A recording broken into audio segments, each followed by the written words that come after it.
На одной из первых лекций Александра Петровича Довженко я впервые услышала слова, связанные с поэтическим началом в кинематографе. Что между кинематографом и поэзией есть одно общее начало. Это образное мышление. Это путь, в первую очередь, к чувству человека. То есть то, чем и должно заниматься искусство. Образное мышление каждого человека уникально и единственно. И в силу моего представления о том, как я вижу мир, я могу быть убедительна, потому что это моя точка зрения, это мое, может быть, не столь исключительное, но мое единственное видение мира. И когда я опираюсь на это видение, на собственное ощущение, тогда я могу быть понятным другим и интересным другим.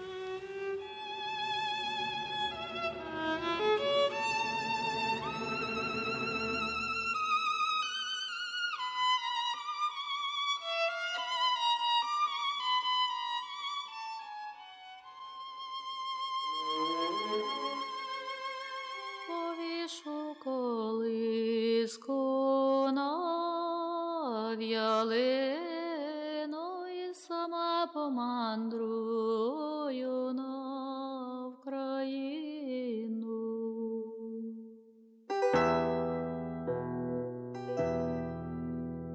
Ой, скажи же, вітре, ой, скажи же, буйний, де козацька доля, де форитуна, де надія, де козацька воля, де форитуна, де надія, де козацька воля. У нее громадные глаза были, прямые волосы, и она всегда ходила, смотрела на мир открытыми глазами. У нее такой рот всегда был, она с таким удивлением смотрела, все она как-то впитывала в себя, что действительно как будто бы вот первый раз видит. Ее интересовало, знаете что, психология людей, поведение людей, характер людей. У нас во Львове был дом такой, колодцем. Там, значит, сколько? 4 этажа было или 5 этажей. И балконы выходили круговую. У одних людей, значит, с лестницы был вход в квартиру, а у других через балконы проходили мимо. Она говорит, вот видишь, говорит, настроение сегодня пани Стефа такое-то, вот там пан Грицай, там раньше как пан Грицай, пан Стефа, там пани Василина, там пани Йозия, там это. Она все это как-то замечала. Она Шевченко очень любила, она очень любила Лесю Украинку, Мицкевича. Она всю эту литературу впитала в себя как национальное такое достояние. Она была очень справедливая. Она никогда не могла промолчать, если вот в школе, я помню, вот девочку какую-то обижали. Она приходит и все время рассказывает. А мама говорит, а что ты так волнуешься, там что-то такое? Она, мама, ну ты понимаешь, она не может себя защитить. А мама говорит, ну а ты что? Я, говорит, подошла, говорит, и чуть ли, мол, не двинула. Я говорю, как двинула? Ну, толкнула, говорит, но я не ударила, но толкнула, чтобы больше не обижали. Очень суровая была мама, очень суровая, очень строгая. Мы боялись ее взгляда. А я у мамы спрашиваю, мама, вот нас трое, скажи, кем ты согрешила? Вот Лариса, я и Валерий, брат, все трое, все абсолютно разные. Она... Бальба говорит, вот истинный крест, выгода от одной матери и от одного отца. Ты была первая, я была молодая, грудь была твердая, ты плохо сосала грудь, и поэтому нос такой курносый. А Лариса была второй, грудь была уже мягче, и это самое, уже и носик такой ровненький. Ну, а Валерка последуешь уже это самое. Вот так, все, мы трое все разные. А у меня волосы вились. Ну, я как-то никогда не обращала внимания на свою внешность. Она всегда могла постоять, посмотреть, повернуться, как она выглядит, как она одета. Мне, кстати, перед она говорит, вот если мне волосы волнистые, я была бы красивой. А я говорю, Лариса, давай поменяемся. Ты мне свой нос, а я тебе свои волосы. Она, Да нет, лучше я со своими волосами буду. Отказалась. Помню, Лариса поехала поступать в Авгик, так мама ей со школьной формы перешила там какое-то платье, значит, туда сделала какие-то вязаные манжеты белые, это что такое. Ну, в общем, нищета, конечно, полная была. Но, тем не менее, как Лариса говорит, мы бедные, но гордые. Она всегда ходила с высоко поднятой головой.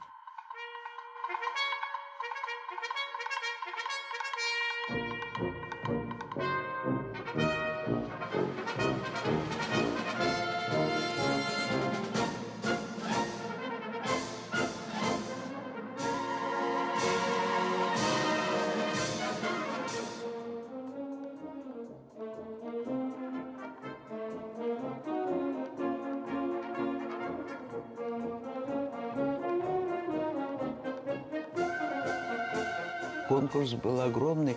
Многие вообще не ехали, даже не пытались. Ну, в ГИК там вообще. Помню, какие там были ужасы. Какая была в приемную комиссию. Это очередь, свалка. Тавризян, который орал на всех. Потому что он был председатель приемной комиссии.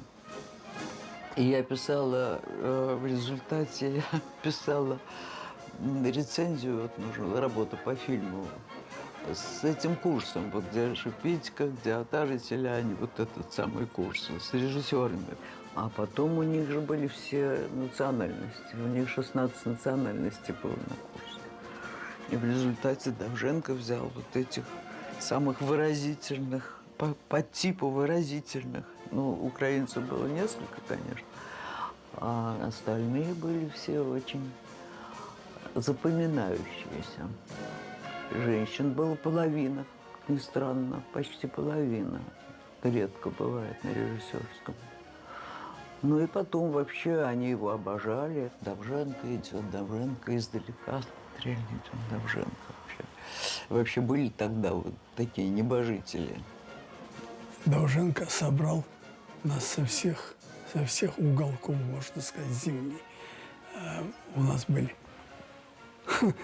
только перечисление названий национальностей. Украинцы, россияне, татарка, грузины трое, киргизка, таджичка, латыш, эстонец, литовец, поляк.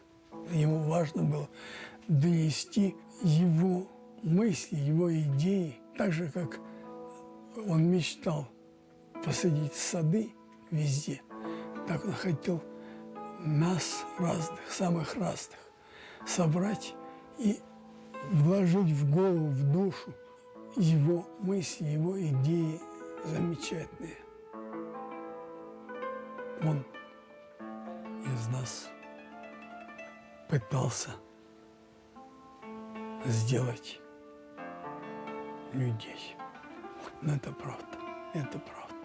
И я думаю, что рано или поздно каждый приходил к пониманию значения этого. Хоть воспитывал-то всего 1,5 года. И, конечно же, Лариса была одной из его любимых учениц.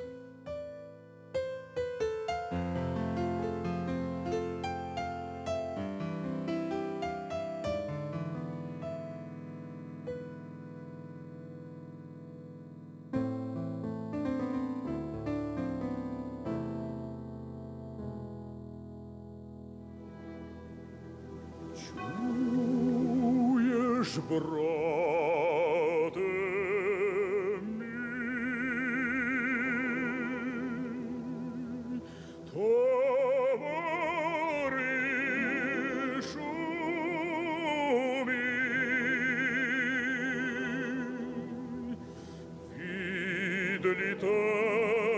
відлітають сірим шнуром журавлі у вирі,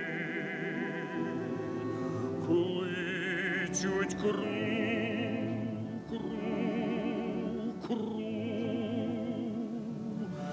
наче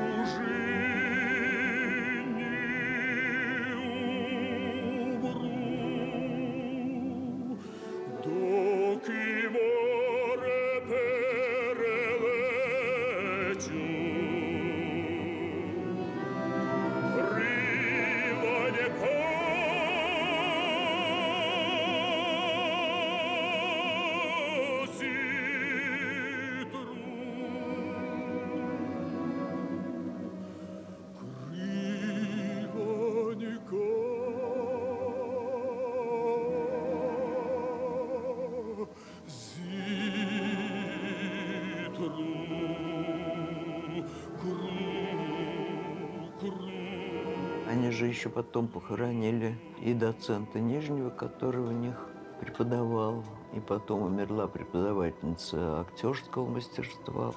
И Кубовская. У них за первые 2 года умерли все преподаватели. Они остались бесхозные.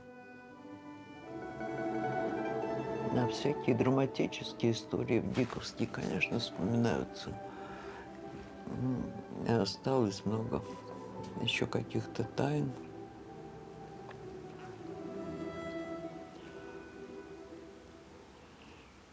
Но Лариса была от Довженко, научившийся пафосный такой. Теперь это называется пафосно. На самом деле, конечно, к пафосу это не имеет никакого отношения, но такая довженковская возвышенность. Это я объясняла недавно как раз кому-то. От песни «Дивлюсь я на небо, да и думку катая».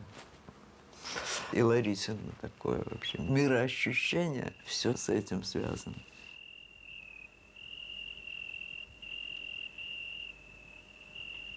Она училась в Лудихе, приехала на Мукачево жили. И поехали мы на Полонину. Ночью вот эта Полонина. Внизу поляна, вверху горы, и луна прямо светит. И что вы думаете, я никогда не думала, что всю ночь вот можно просидеть, вот так вот просмотреть. И вот у нас была большая компания, мы, конечно, вино пили белое, сало жарили на этих самых, на ветках, потому что на хлеб капали, вот эта закуска у нас была. Вот. Она всю ночь просидела, и все, в общем, такая впечатлительная натура была. Вот, а потом мы все смеялись. Полонина, полонина. Такие дела.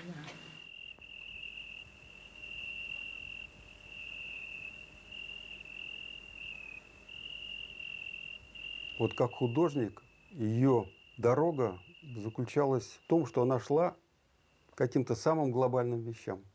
В этом отношении вот это она была единственная наследница Довженко, потому что и Довженко был такой же глобалист, который очень любил свою Украину, но даже когда рассказывал об Украине, он все равно над ней поднимался, над ее реалиями и говорил только о самых каких-то больших, вечных общечеловеческих проблемах и явлениях.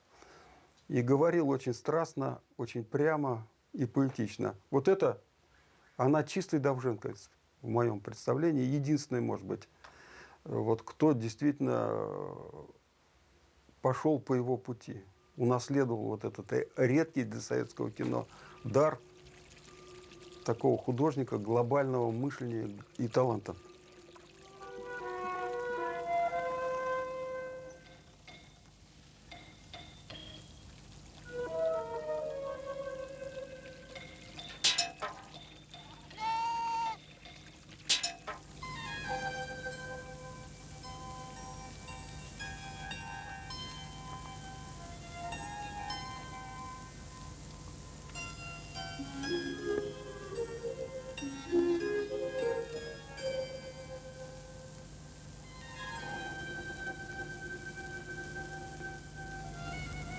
Когда действительно идет самосжигание такое уже вот в работе, да, почти в буквальном смысле даже, то вот это и передается. И начало ее работы именно такое и было, потому что когда снимала «Зной» в Киргизии, то это были экспедиционные, не в каких-то павильонах, в такой довольно глухих местах, по климату, по всем обстоятельствам страшно тяжелые. Очень многие в группе заболели желтухой, и она тоже, причем в тяжелой форме. Так вот, ее на носилках же приносили там на съемки. Она не прекращала съемки, продолжала. Непонятно, как она все это делала и как она из этого выскочила, хотя потом очень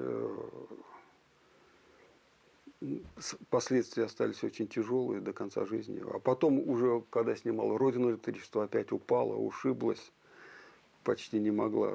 Там не знали, сможет ли она рожать, как женщина уже, там, будут ли у нее дети. И опять то же самое она через этот ад производственный, невыносимый совершенно, которым мужики бы и те бы нам застонали. И она просто прошла невероятно, как достойно, полностью отдавая, в общем, все буквально. Вот когда там говорят, что по капельке жизнь отдавала, она не по капле, а литрами отдавала. Тут вот тому делу, которое она служила.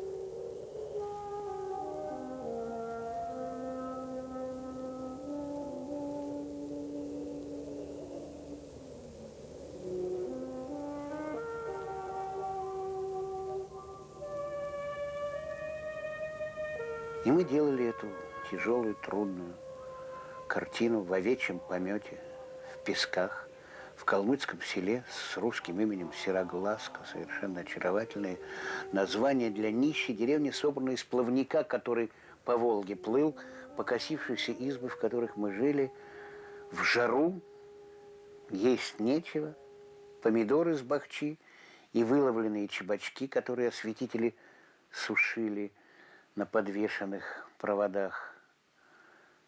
Все маялись животами. Лариса была худая, как щепка. Когда она, шутя, хотела сесть на колени, был вопль «Занозишь!». Когда надо было идти по песку через ерики, пересыхающие Волги, она не могла тащить ноги, мы брали ее вот в руками с оператором, покойным Димой Коржихиным, и несли буквально к лупе аппарата. Лариса была создана так, что для того, чтобы рождалось то, про что картина, она должна была это испытывать. Так было потом в «Восхождении», так было здесь. Пески, голод, нищета, отчаяние. Пленка сохнет, материал не привозят, что отснято не видно. Один актер, вся остальная массовка из этих сел. В холщовых портах ветер, песок на зубах день и ночь. Зато ночью мимо избы проплывают огромные корабли белые, туристские, туда вниз к Астрахани. Оттуда музыка, жизнь. Это здесь, значит, сердце российского кино в отчаянии, в избенке с грязными простынями и с тощей коркой. Картина-то получилась.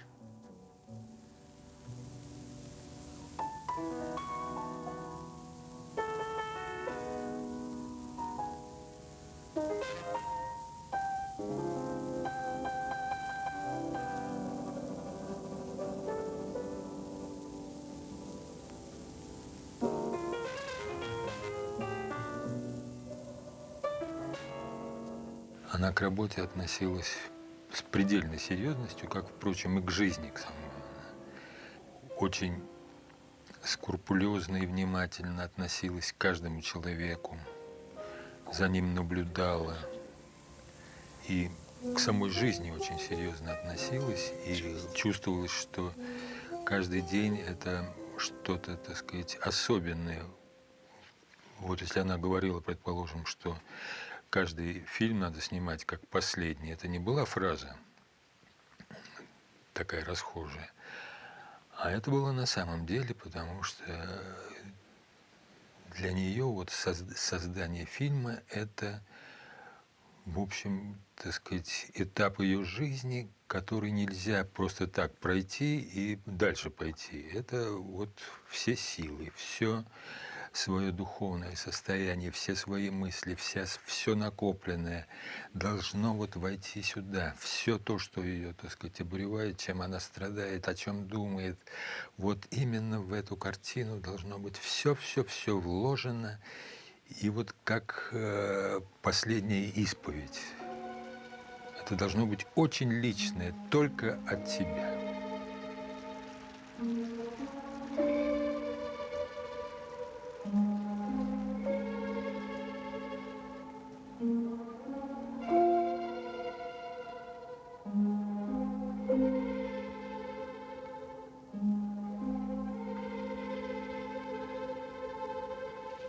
Митя! Митя!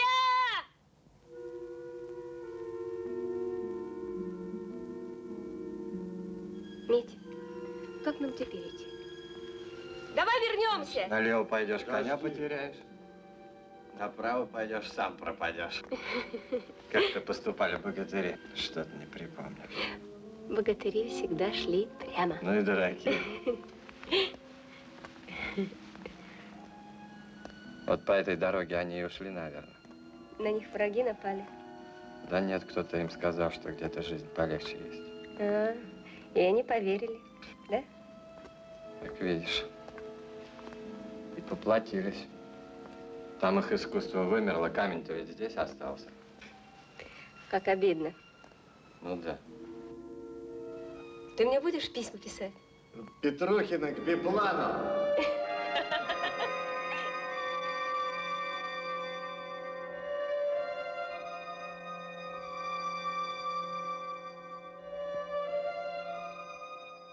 Вот она бралась за самое больное, за самое серьезное, за самые какие-то глубокие и сложные нам вещи. Вот если посмотреть, как крылья, потому что сделал такую картину о поколении, о таком героическом поколении, и вдруг на нее так посмотреть и увидеть, что вот оно куда-то все-таки не на той высоте, на которой было. Как об этом сказать? Ну, кто про это мог сказать? Это даже, ну, и вот писатель-фронтовики, которые через это прошли, я не помню, чтобы они, в общем, как-то высказались на эту тему. Не нравится тебе твоя мать? Конечно. Серая, необученная. В дом интеллигентный привезти стыдно. Солдатня. Ма, я ведь не об этом. Пусть другие. Это по-вашему, Тань. А я этих слов никогда и не знала. Пусть другие. Я всю жизнь работала и за себя, и за других. Где прикажут, не разбиралась. И за себя, и за других. И ни о чем об этом не жалею. Слышишь?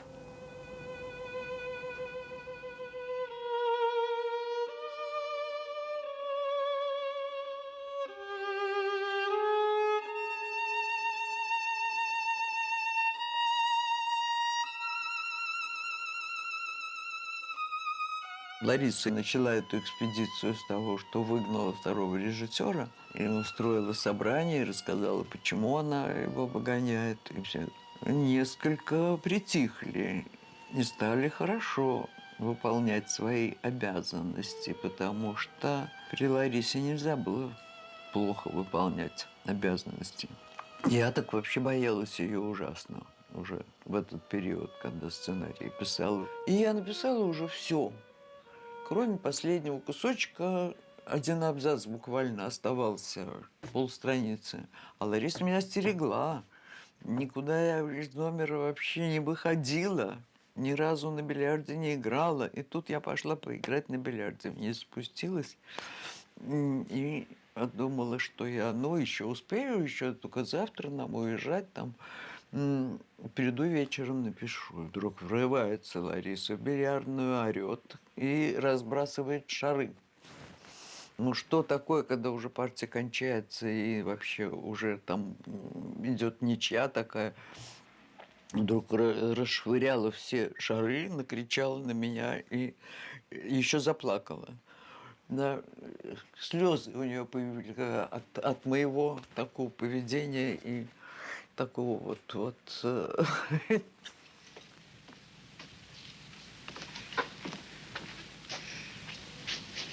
Какое вы имеете право из-за меня вытворять такое? Кто я для вас, я вас спрашиваю? Кто? Я люблю тебя, Аннет. Любишь? Любовь твоя, это еще не плата. Женись! И тогда делай все, что тебе угодно. Бей кого угодно. Бей хоть саму мутерфрау. Я тебе еще сама помогу в этом. Сама! Это вызывало уважение, но и некоторую отчужденность. Недаром ее называли «железный ветер».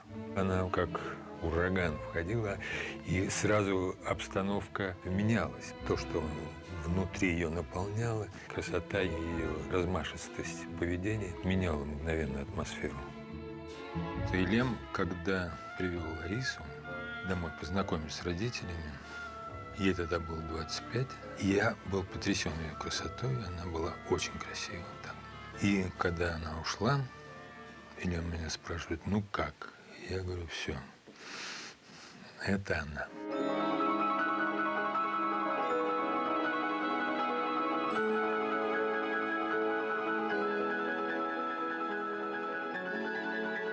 Я ее так любил, и она меня. Это в каких-то высших проявлениях. Духовный союз был, и союз мужчины и женщины. Ну, это вот настоящая любовь. Вот это, что меня, может быть, во многом и сделало.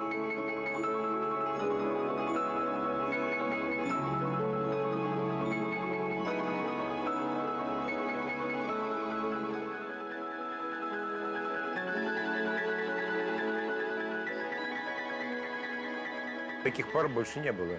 Пара уникальная, потому что там не было никакого доминирования ни с какой стороны. Там были два равнозначных магнита. Они развивались вместе как режиссеры. И они постоянно друг друга подзаряжали. Развитие одного не было бы возможным без другого. Нельзя снять сегодня вот картину так ради денег. Вы знаете, ну вот я так вот проходную сделаю картиночку. Ну вот здесь я с вами уступлю, вот здесь я что-то такое вот скажу, чего хотят. А вот в следующем фильме я вот наверстаю. Я вот все, что хочу, по полной мере. Как человек творческий, как художник, как гражданин, я все скажу. Ложь. Невозможно. Бессмысленно обманывать себя этой иллюзией. Один раз оступился, второй раз на ту же дорогу праведную не станешь. Забудешь путь туда. Совершенно другое ощущение сейчас, когда пересматриваешь мамины фильмы. Причем поразительное ощущение. Например, фильм «Ты и я». Он совершенно не советский по своей сути, просто по своему языку. Это реально европейское кино того времени.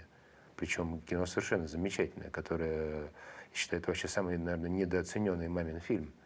Фильм, который на самом деле заслуживает реально звания шедевра.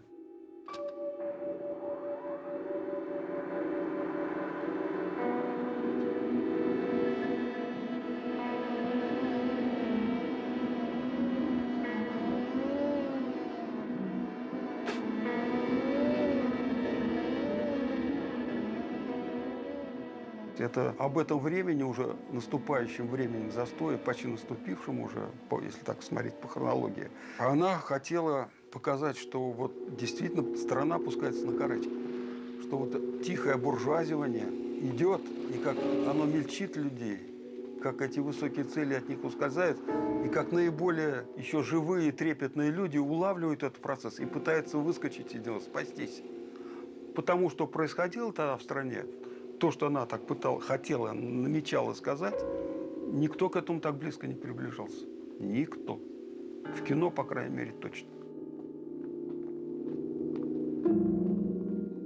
Bessie, it's rather urgent. I'm having a TV interview about my mom. There is a big documentary which they shoot about my mom, and they want to shoot you next week.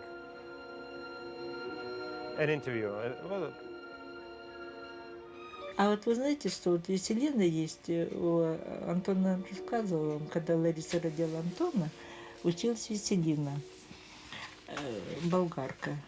Она, значит, родила, и Лариса кормила Антона грудью, и эту девочку Веселину. И Антон сейчас часто едет в Болгарию к ним.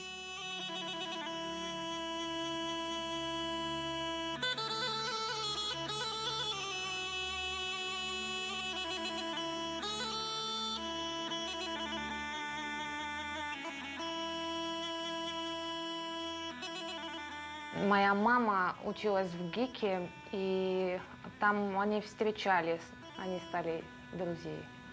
Так случилось, что я родилась здесь.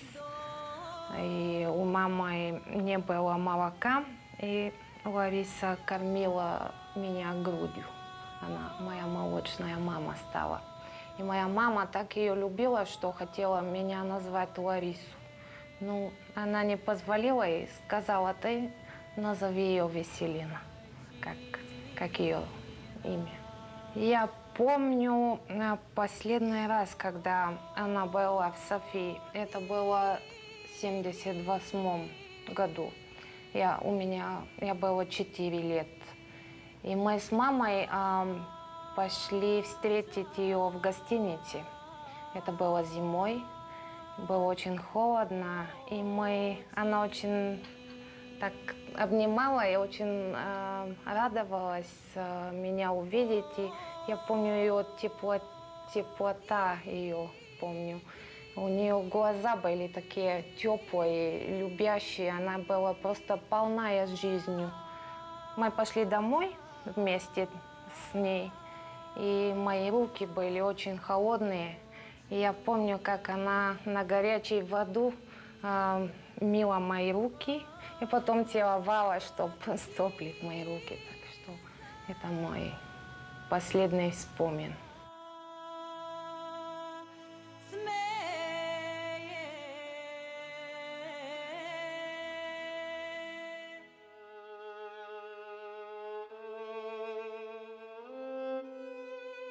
Жизнь ее и трагическая, и счастливая.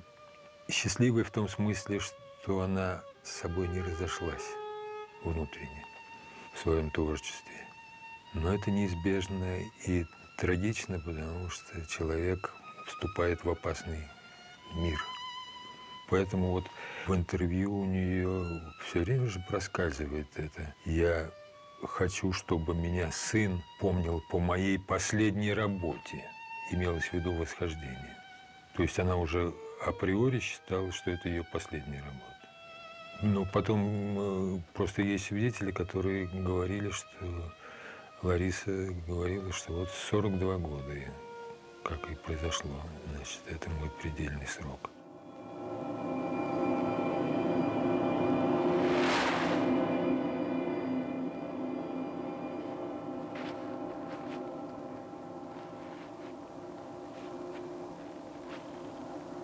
Она была из этой земли, из этого народа, из нашей судьбы вообще. Очень к ней была глубоко привязана. Я ее всегда, в принципе, воспринимал, вот, хоть это режиссер, все равно как Зою Космеянскую. Верующей, преданной, глубокой, страстной, неуступчивой, абсолютно не продажной ни на копейку, ни на миллиграмм. Хотите спасти женщину, не потратившись? Не выйдет.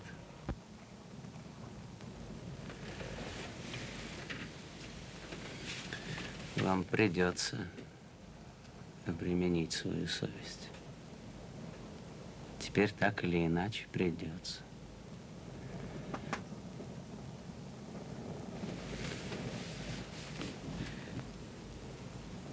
Выхода-то нет. Нет.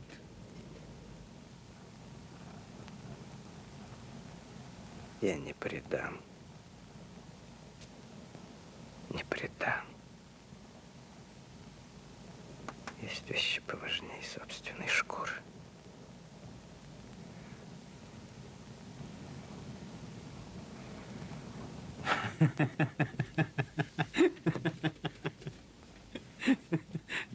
Где они?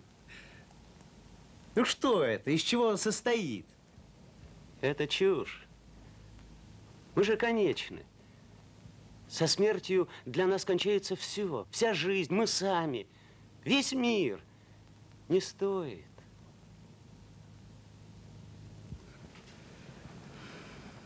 Ради чего? Пример для потомков. Не выдашь ты? Кто-нибудь другой выдаст.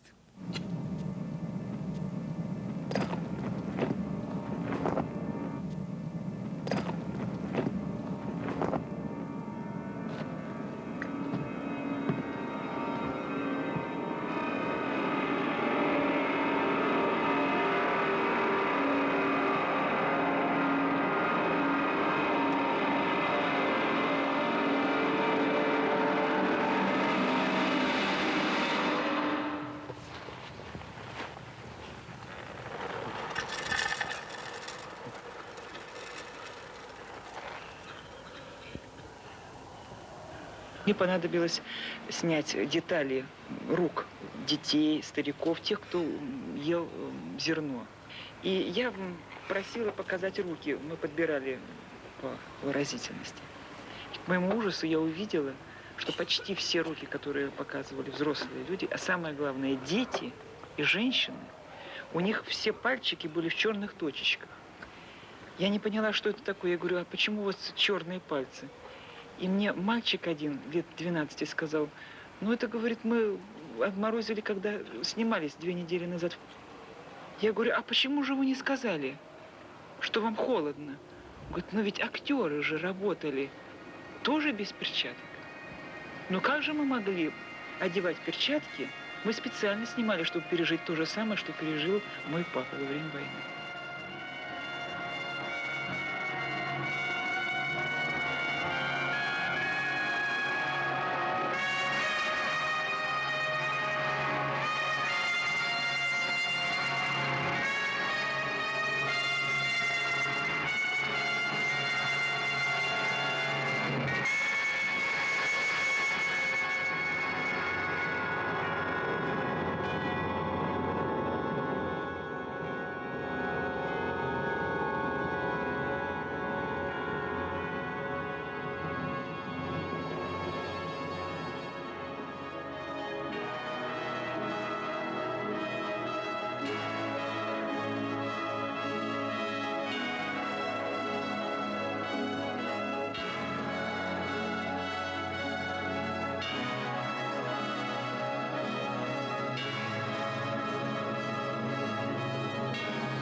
Кинорежиссер Лариса Шипитько погибла на 187-м километре Ленинградского шоссе в автомобильной катастрофе. Она погибла вместе со своими товарищами, оператором Володей Чухновым, художником Юрой Фоменко и еще 3 членами съемочной группы. Они только что приступили к съемкам фильма по повести Валентины Распутиной «Прощание с матерой». Лариса мечтала об этой работе. Она всей своей жизнью как бы готовила себя к ней. И фильм этот должен был стать высшей точкой ее творческой судьбы. Вы видите самый последний, снятый Ларисой кадр. Вечное дерево. Символ необоримости и достоинства. Символ веры в бесконечное продолжение того, имя чему – жизнь.